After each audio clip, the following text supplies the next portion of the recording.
Now, during the last general election, the Conservatives promised to reduce net migration to the tens of thousands. Year after year, the party has failed to reach the target, which was first set in 2010.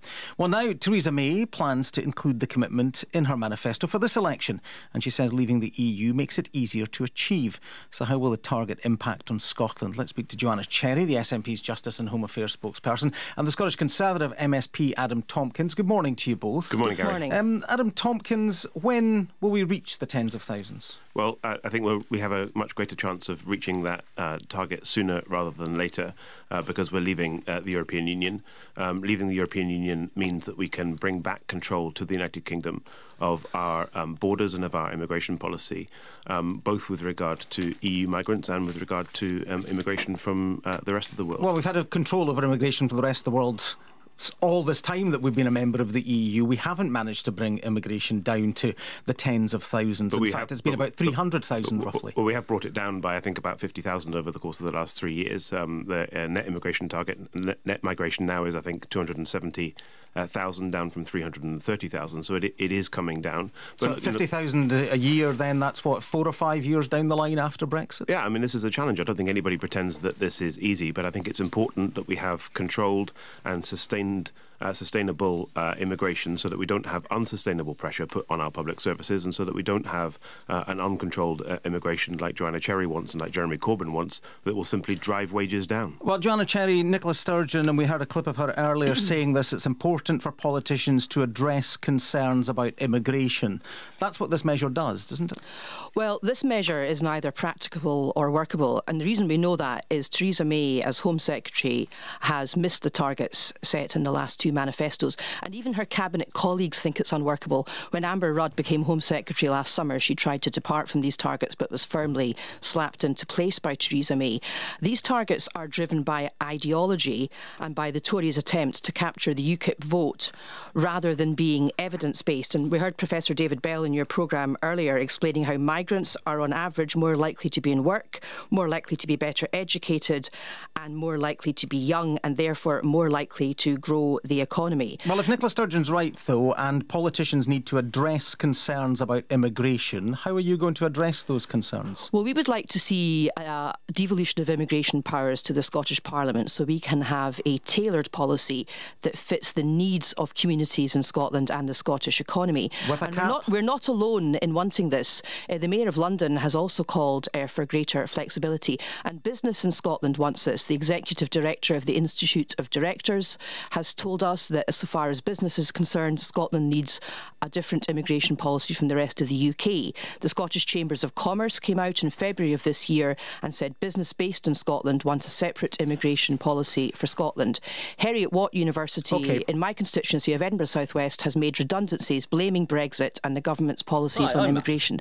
So what the Scottish Government wants is an immigration policy for Scotland that's based on the evidence and that is designed to fit the needs of our communities and to grow the Scottish economy. Okay, Adam, let me bring in Adam Tomkins. Let me bring in Adam Tomkins here. And to that end, Adam Tomkins, Joanna Cherry is right, isn't she, that actually this is not evidence-based, this is an arbitrary target. Why the tens of thousands? Well, I mean, Joanna Cherry is talking about what Scottish business needs. What Scottish business needs is a skills economy here in Scotland. Why don't you reintroduce a post-study work visa then, Adam? That's what Scottish business wants. Joanna, you've had more than enough say. Thank you for that. Well, I didn't interrupt you while you were talking earlier, so perhaps you could show me the same courtesy, or perhaps that's too much to ask. What Scottish business wants is a skills economy. Skills development is entirely devolved to the Scottish Parliament and has been since the beginning of devolution. Skills Development Scotland, an entirely devolved body, spends £80 million of taxpayers' money every year. And if certain businesses feel they need more skilled workers and they can find those skilled workers abroad, but the UK government set an arbitrary cap, what does that mean for Scottish businesses? I mean, I think the issue with regard to migrant labour in Scotland at the moment is, the question is why do only 4% of migrants coming to the United Kingdom choose to come to Scotland? The reason why it's so low, Gary, is surely because migrants don't want to live in the highest taxed part of the United Kingdom, and Scotland is now the highest taxed part of the United Kingdom because of the SNP's catastrophic. Sure, but that does not answer the question I asked you. The question is, well, hang on a second. But the question is, if a business, and you're saying that businesses will need skilled migrants, if they feel they need more of them, but the UK government has set an arbitrary cap. Where do those businesses go? Well, leaving the European Union gives us the power to take back control of our immigration policy so that we can tailor an immigration policy that is suitable for every part of the economy. But you're setting a cap. You're setting a cap at tens of thousands. So once we reach that point, if a business needs more, where do they go? We're setting a cap which is relevant to the economic needs of the British economy, north of the border, south of the border, and in every part of the United Kingdom. Where's the study that says tens of thousands meets the economic needs? Where's the study that says that uncontrolled free movement of workers is good for the British economy, is good for public services, or is good for keeping wages high? I mean, look, we need to have controlled immigration. Leaving the European Union gives us the opportunity for the first time in 45 years to have control in the United Kingdom of our own migration policy. And that migration policy needs to be tailored to the various different economic needs across the United Kingdom, included in Scotland, including in Scotland. And that will happen. And it will happen because we're leaving the European Union. Joanna Cherry, to that end, how many migrants does Scotland need? Well, Adam's very reluctant to talk about the post-study work visa, which is understandable because all political parties in Scotland have recommended that the British government allow the Scottish government to reintroduce the post-study work visa.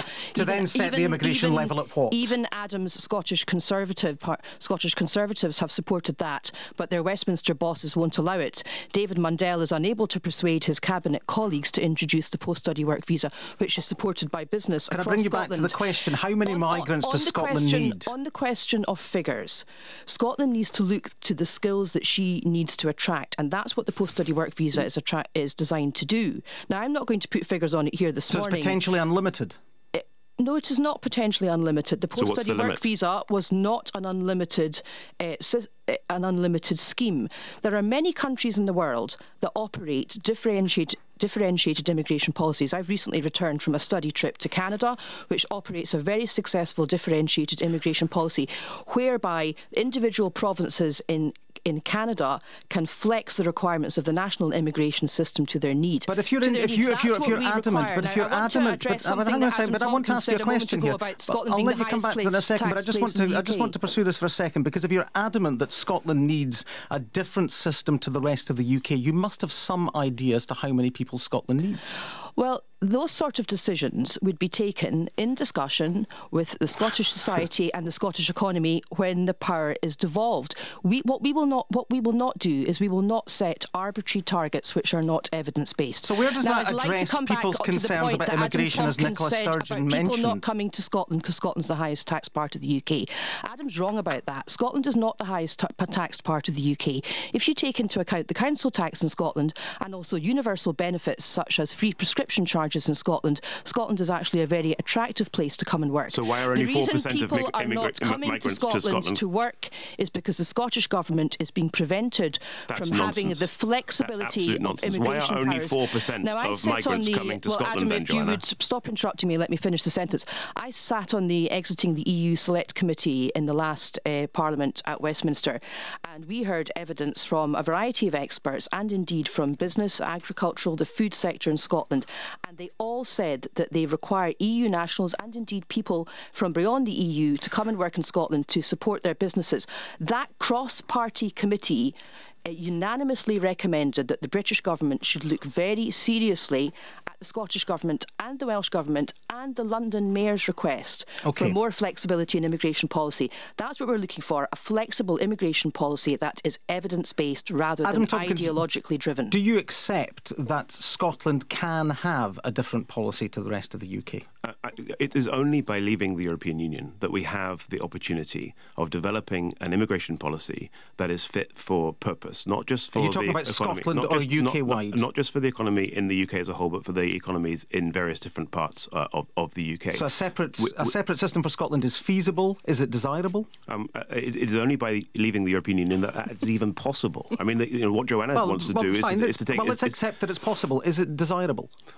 It's sensible to have an immigration policy which is tailored to the economic needs of the United Kingdom. And the economic needs of the United Kingdom might vary sector to sector and they might vary region to region. But But look, it's not the case that the economic needs of Scotland are different from the economic needs of England. It is the case that there are different economic needs within the Scottish economy. The economy of Glasgow is very different from the economy of the Highlands, is very different from the economy of the borders. And it is only by leaving the European Union that you are able to design an immigration policy which is fit for the economic purposes of all of the regions of the United Kingdom. A final point to both of you on something else that the Conservatives are promising today, and this is an energy cap. Adam Tomkins, why was it a Marxist idea 2 years ago, but a good idea now? Well, I mean, the energy cap that is being proposed by the Conservatives is very different in design and structure. It's pretty much identical. No, it's not. It's very different. It's a freeze and a cap by Ofgem. It's very different in design and delivery from the idea that was proposed by, I think, Ed Miliband a few years ago, an idea which was roundly rejected. 2 years ago, David Cameron said it was a Marxist idea. Well, what Ed Miliband was proposing 2 years ago is very different from what the Scottish Conservatives, what the UK Conservatives, are proposing now. Where there is evidence of market failure, it is appropriate for a government to try and step in and correct that market, and that's what we're looking at. And Theresa May is absolutely right to say that people are concerned about their energy bills, and that it is the responsibility of government to take cognizance of that and to respond accordingly. Joanna Cherry, can your party support this policy that would reduce bills for millions of people, according to Theresa May? We'll be bringing forward our manifesto in the very near future, and I'm not going to anticipate what's in that before it's announced. Does that sound like a good idea? What I'll say about this idea is it's typical of the Tories flip-flopping. Last year, Ruth Davidson and Adam Tomkins told us it was absolutely vital for Scotland to stay in the European Union for the sake of the Scottish and indeed the British economy, and they've done a massive U-turn on this. This is just another example of a Tory U-turn. Let me thank you both very much for your time this morning. Joanna Cherry of the SNP, Adam Tomkins of the Scottish Conservatives.